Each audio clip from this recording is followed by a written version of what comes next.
Hi guys, I miss you all. This is our travel video and it starts in Richmond. 1, 2, 3, 4, 5, 6, 7, 8, 9, 10, 11, 12, 13, 14, 15, 16, 17, 18, 19, 20, 21. Oh, 21! 21 that time. Wait. Ooh.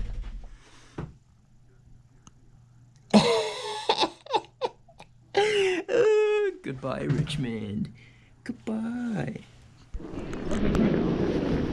Our flight was for I think it was 10 o'clock in the morning. I think it was 11:20, and we didn't get our COVID PCR results until 7 o'clock the night before. Luckily, on Japan's side for the quarantine process, it only took them 30 minutes to approve our travel, but we barely made it to our plane because I didn't put the proper last name for Teresa's flight, so ANA had to change it before we boarded, and we got on as they were boarding group number 4, and probably only had 10 minutes to actually get on our flight, but we made it.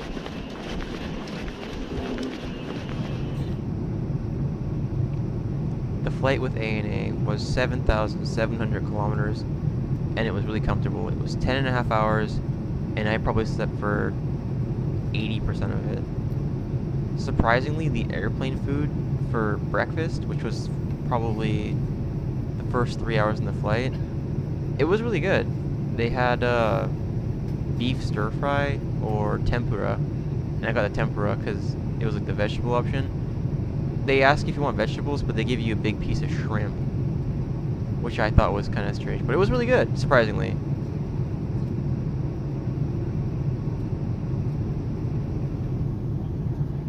This was the box that my tuna sandwich came in, and it was a abnormally noteworthy tuna sandwich, like actual 10 out of 10.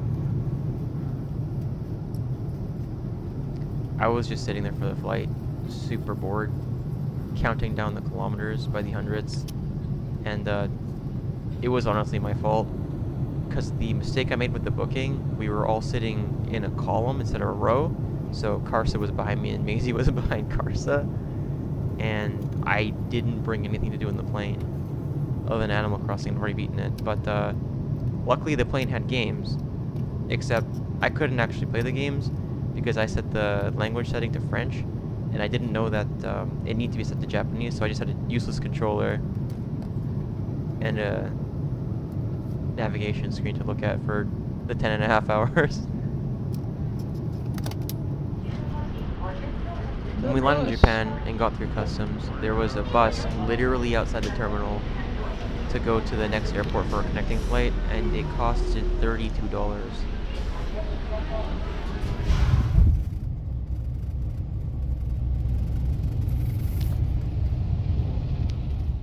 So after our 45-minute bus ride, we arrived to Haneda for our night flight to Kochi.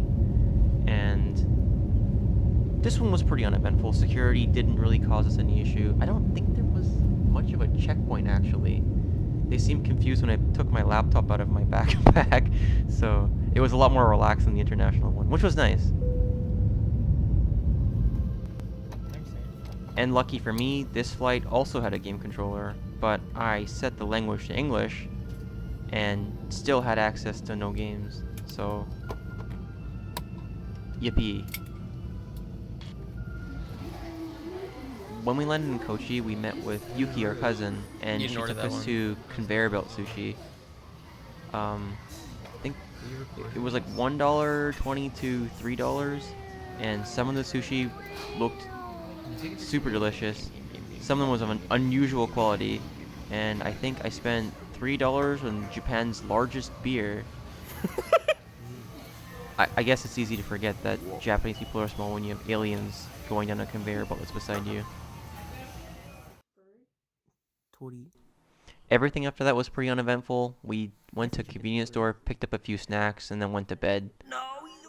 And I thought that next day would be relaxing, but obviously since Carissa came and the family wanted to see her really badly, Grandma ended up making us enough food to feed an army, so we're all just sitting here like absolutely bloated with jet lag, just hanging out with aunties and cousins. But it was really Really fun. close to Australia.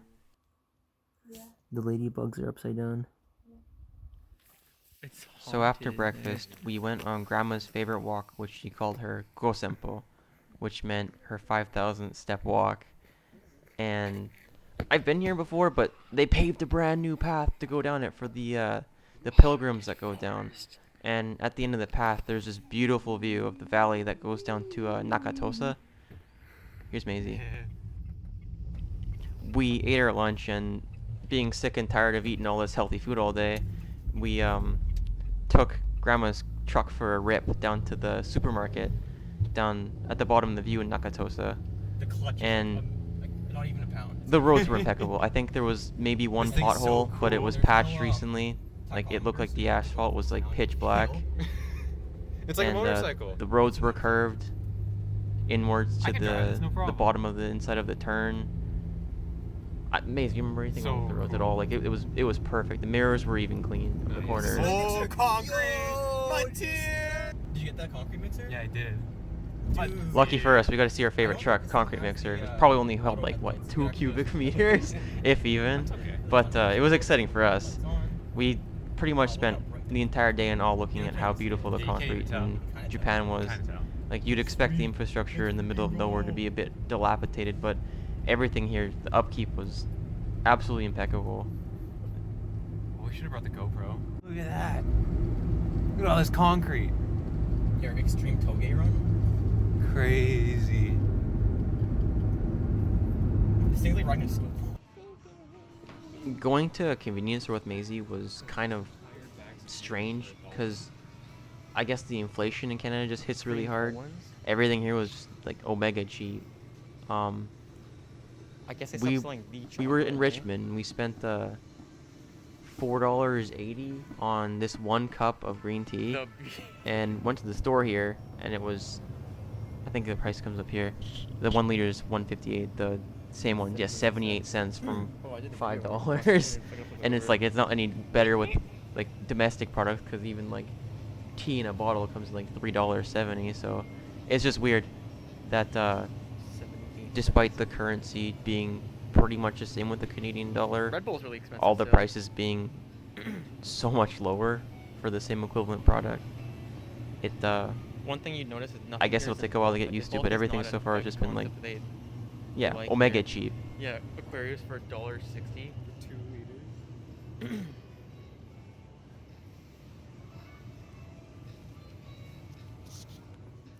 I gotta take this The only thing video that and Maisie then really wanted from the voiceover is grocery store was this $2.78. box of Choco Babies. I think it was the most expensive thing we bought at like $2.78. Anyways, our auntie's visiting us now at 3 o'clock, so that's the video. Here's us dancing. Here's the videos that we recorded that didn't really make it to this video because I guess I just gave up. That's a fair consensus, Maze? Yeah, that's fair. We just gave up. So here's the, like, that's just the rest of the video.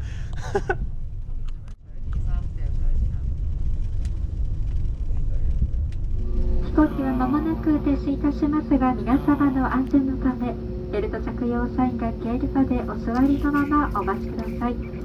お降りの際は前方のプレミアムクラスのお客様から順にご案内いたします。ご協力をお願いいたします。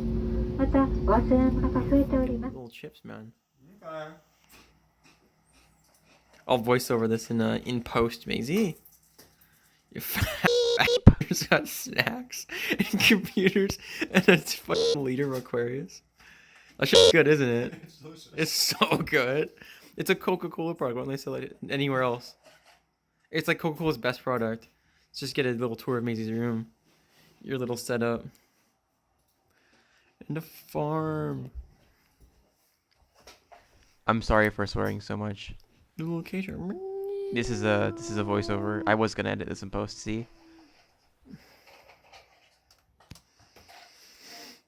Yeah. My what? Okay.